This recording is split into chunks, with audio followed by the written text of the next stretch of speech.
Everyone. तो कैसे हैं आप सभी। स्वागत है आप सभी का मेरे यूट्यूब चैनल पे। और जैसे कि हम जानते ही हैं, हम एनसीईआरटी में पढ़ रहे हैं और हमने 2 पार्ट अपने कर लिए। 3 पार्ट हमारा यहाँ से चालू होगा। यहाँ तक हमने जेम डाइहैलाइड और विसिनल डाइहैलाइड को हमने पढ़ लिया था। जेम डाइहैलाइड का मतलब एक ही जो कार्बन है उस पर हमारे 2 हैलोजन लगे हुए हैं और 2 कार्बन पे हमारे क्लोराइड जुड़े हुए हैं। ये हमारा विसिनल, ये हमारा जेम डाइहैलाइड। ये आप सबको भी याद हो गया होगा, मुझे तो कल से नहीं भूला है।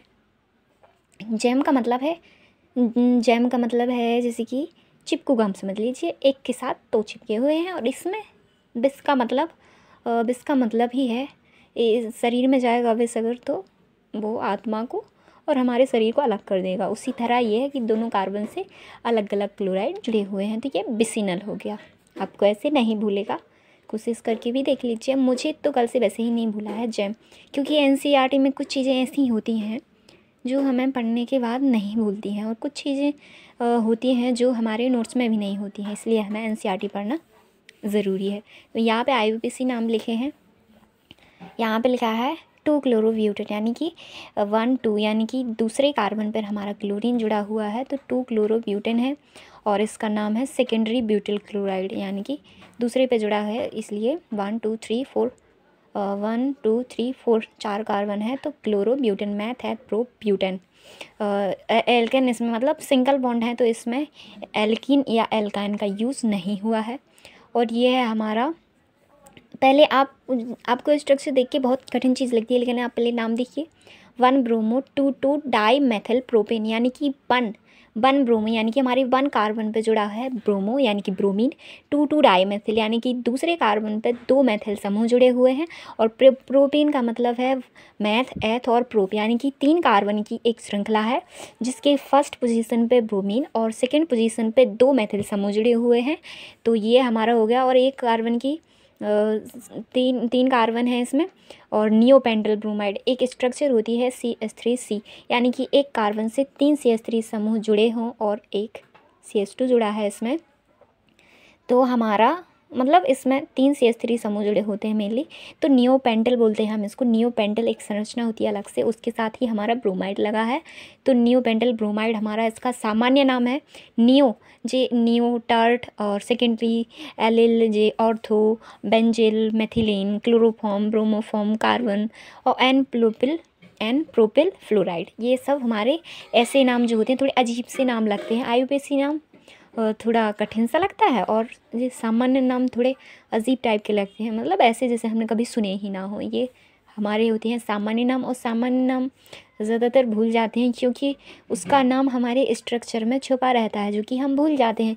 लेकिन आईयूपीएसी नाम सिंपल होता है इससे, तो ये हम तो वैसे भी निकाल लेंगे, यानी कि स्ट्रक्चर, इसका नाम देख के हम स्ट्रक्चर आराम से बना सकते हैं। क्लोरोएथीन का मतलब इसमें डबल बॉन्ड आया है, कहीं ना कहीं एथीन मतलब एल्कीन का यूज हुआ है। क्लोरोएथीन यानी कि 1 कार्बन पे ही हमारा क्लोरो जुड़ा है, इसलिए उसने कुछ भी यहाँ पे डिनोट नहीं किया हुआ है।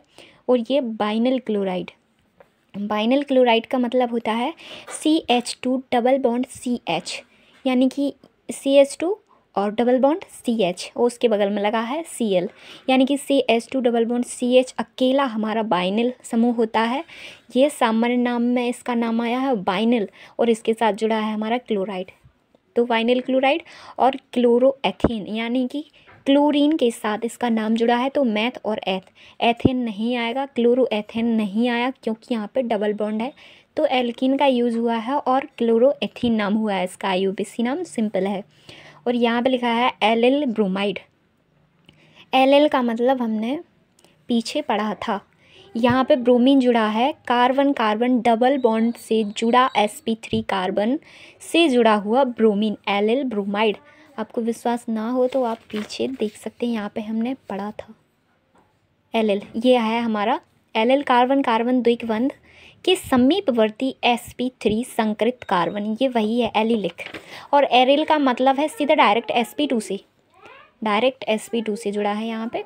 और वाइनल का मतलब भी sp2 से है। और बेंजिलिक का मतलब sp2 से जुड़े sp3 कार्बन। ये और ये ज़्यादा सेम है और ये ज़्यादा सेम है। और ये हमारा वाइनल समूह होता है CH2 double bond CH, vinyl नहीं एलिल।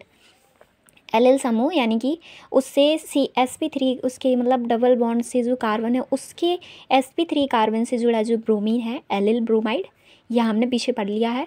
और इसका IUPAC नाम हो गया एलिल है। ये इस समूह के साथ जो समूह के साथ नाम पढ़ेंगे हम उसको सामान्य नाम में, और जो समूह के साथ नाम नहीं है यानी कि हम उसका नाम अलग ही बना रहे हैं IUPAC में, तो उसका नाम तो हम नेमिंग से करते हैं ना, 3-ब्रोमोप्रोपीन 3, यानी कि तीसरे कार्बन पे हमारा ये डबल बॉन्ड जो है इसको प्राथमिकता दी गई है, इसलिए यहाँ पे 3-ब्रोमोप्रोपीन लिखा है, क्योंकि 1 2 3 कार्बन है इसमें। और ब्रोमीन अगर हमारा डबल बॉन्ड नहीं होता तो हम ब्रोमीन से काउंटिंग करते, लेकिन यहाँ पे डबल बॉन्ड है तो सबसे पहले हम ब्रोमीन को छोड़ करके डबल बॉन्ड को ज़्यादा मान्यता देते हैं, इसलिए 3-ब्रोमोप्रोपीन, यानी कि इस पे प्रोपीन आया है तो ये 1 कार्बन पे है तो यहाँ पे कुछ नाम नहीं लिखा है। और ये हमारा ऑर्थो क्लोरोटोलुइन, यानी कि ऑर्थो समूह पे मतलब ऑर्थो पोजीशन पे हमारा CH3 समूह जुड़ा है तो ये ऑर्थोटोलुइन हो गया। और ये क्लोरीन जुड़ा है हमारा तो क्लोरोटोलुइन हो गया, यानी कि CH3 और ये बेंजीन से जुड़ा CH3 ही हमारा ऑर्थोक्लोरो कहलाता है। और इससे क्लोरीन जुड़ा है तो हम बोलेंगे 1-क्लोरो 2-मेथिल बेंजीन, यानी कि 1 पोजीशन को यानी कि क्लोरीन को CH3 और क्लोरीन में हमारा ज़्यादा मान्यता दी जाएगी, क्लोरीन को CH3 को बाद में दी जाएगी तो 1-क्लोरो आएगा और 2-मेथिल बेंजीन आएगा, या 2-क्लोरोब्यूटीन, यानी कि सेकेंड पोजीशन पे हमारा क्लोरीन जुड़ा है और ब्यूटीन। और यहाँ पे लिखा है बेंजिल क्लोराइड, यानी कि बेंजिल समूह है ये, बेंजीन और CH2 और इसके साथ जुड़ा है क्लोरीन, तो क्लोरोफेनिल मेथेन, यानी कि क्लोरोफेनिल, यानी कि बेंजीन से जुड़ा CH2 समूह होता है हमारा बेंजिल, और ये लिखा है क्लोरोफेनिल मेथेन, यानी कि क्लोरो, इसका नाम CH2Cl को मिला के हो गया फेनिल मेथेन, यानी कि क्लोरो जुड़ा है इसके साथ और phenyl CH2 and methane, CH3 इसमें ही बनाया है उसने, इसका नाम थोड़ा अजीब है मतलब हटके है। अगर IUPAC हम डायरेक्ट लिखेंगे तो शायद जैसे कि हम लिखना भी चाहें तो ये मैथ है क्लोरोफेनिल, इसका नाम याद रखना पड़ेगा क्योंकि ये थोड़ा डिफ़िकल्ट लग रहा है मुझे, क्लोरोफेनिल मेथेन यहाँ पे। और यहाँ पे CH2Cl2 मेथिलीन क्लोराइड को, हाँ ये मेथिल समूह है हमारा, CH3 जो होता है मेथेन मतलब ये मेथिल समूह है CH2Cl2 यानी कि मेथिलीन क्लोराइड। और यहाँ पे लिखा है मेथिलीन क्लोराइड यानी मेथिल समूह है तो मेथिलीन यानी कि हमारे सामान्य नाम में है, और डाई क्लोरोमीथेन यानी कि डाई मतलब 2, क्लोरोमीथेन यानी कि डाइक्लोरोमीथेन, यानी कि 2 क्लोरीन जुड़े हुए हैं तो डाइक्लोरोमीथेन IUPAC नाम हो गया। और CHCl3 यानी कि क्लोरोफॉर्म, ये तो सामान्य है सबको ही पता होगा, CHCl3 को हम क्लोरोफॉर्म बोलते हैं, और क्लोरोफॉर्म को ही CHCl3 यानी कि हमारे कार्बन से 3 CH से हमारे 3 क्लोरीन जुड़े हुए तो हम इसे ट्राईक्लोरोमेथेन भी बोलते हैं। और CHBr3 इसको बोलते हैं हम ब्रोमोफॉर्म या ट्राईब्रोमोमीथेन, यानी कि 3 इसमें ब्रोमीन जुड़े हुए हैं तो इसको भी हम क्लोरोफॉर्म की जगह ब्रोमोफॉर्म बोले, इसमें क्लोरीन लगा है इसमें ब्रोमीन, और इसको ट्राईब्रोमोमीथेन, ये सेम ही है। और CCl4 कार्बन टेट्राक्लोराइड, यानी कि कार्बन के साथ 4 क्लोरीन परमाणु जुड़े हुए हैं तो कार्बन टेट्राक्लोराइड एंड टेट्राक्लोरोमेथेन, यानी कि टेट्रा यानी कि 4 और क्लोरो और मेथेन यानी कि हमारे एक कार्बन के साथ 4 कार्बन जुड़े हुए हैं, CH3 CH2 CH2F। और इसके बाद है N प्रोपिल फ्लोराइड, यानी कि एक कार्बन की सीधी श्रृंखला के साथ हमारा फ्लोरीन जुड़ा हुआ है तो N प्रोपिल, यानी कि सीधी श्रृंखला, कार्बन की सीधी श्रृंखला को हम N समूह से डिनोट करते हैं, और एक जितने कार्बन होंगे उसका नाम है 1 2 3 यानी कि N मेथेटप्रोप यानी कि प्रोपिल और फ्लोराइड। और इसका IUPAC नाम है, फ्लोरीन को ज़्यादा मान्यता देंगे तो 1 फ्लोरोमेथेटप्रोपेन। और यहाँ पे बहुत ही सिंपल है, 1 ब्रोमोपेंटेन, यानी कि 1 ब्रोमीन 1 पोजीशन पे, कार्बन के 1 पोजीशन पे ब्रोमीन जुड़ा हुआ है और 5 कार्बन की श्रृंखला है, ये 1 डिग्री, और कार्बन के बीच में ब्रोमीन आएगा तो 2 डिग्री, और कार्बन ये लिखा है 3 ब्रोमोपेंटेन 2 डिग्री, यानी कि 3 ब्रोमोपेंटेन, यानी कि तीसरे कार्बन पे हमारा ब्रोमीन जुड़ा हुआ है और वो 2 डिग्री है, ये फिर से हमारा 1 डिग्री ही है 1 ब्रोमो है और 3 मैथिल यानी कि तीसरे कार्बन पे जुड़ा हुआ है हमारा मैथिल समूह, और ब्यूटेन यानी कि 4 कार्बन है। और यहाँ पे 2 ब्रोमो यानी कि दूसरे कार्बन पे ब्रोमीन है और तीसरे कार्बन पे मैथिल समूह और ब्यूटेन है। और यहाँ पे 2 ब्रोमीन यानी कि दूसरे कार्बन पे ब्रोमीन और दूसरे कार्बन पे मैथिल, दूसरे कार्बन पे मैथिल है। और 3 डिग्री कार्बन यानी कि एक कार्बन से मतलब एक कार्बन और 3 कार्बन के साथ एक ब्रोमीन जुड़ा हुआ है इसमें। और 1 ब्रोमो 1 ब्रोमो यानी कि पहले की पोजीशन पे, और 2 मैथिल यानी कि सेकंड पोजीशन पे मैथिल और ब्यूटेन, और 1 डिग्री है क्योंकि 1 डिग्री हमारा ब्रोमीन फर्स्ट पे इसलिए 1 डिग्री है। 1 ब्रोमो 2 डाई मैथिल यानी कि 1 कार्बन पे ब्रोमीन है और दूसरे कार्बन पे 2 मैथिल समूह है और 4 कार्बन की एक श्रृंखला है और 1 डिग्री है ब्रोमीन यानी कि 1 से जुड़ा हुआ है। इनके IUPAC नाम यहाँ पे लिखा है फर्स्ट वाले का 4 ब्रोमो पेंट यानी कि 1 2 3 यानी कि 4 कार्बन है इसमें। 4 ब्रोमो नहीं, 4 कार्बन नहीं है इसमें, पेंट यानी कि 5 कार्बन है और चौथे कार्बन पे हमारा ब्रोमीन जुड़ा हुआ है।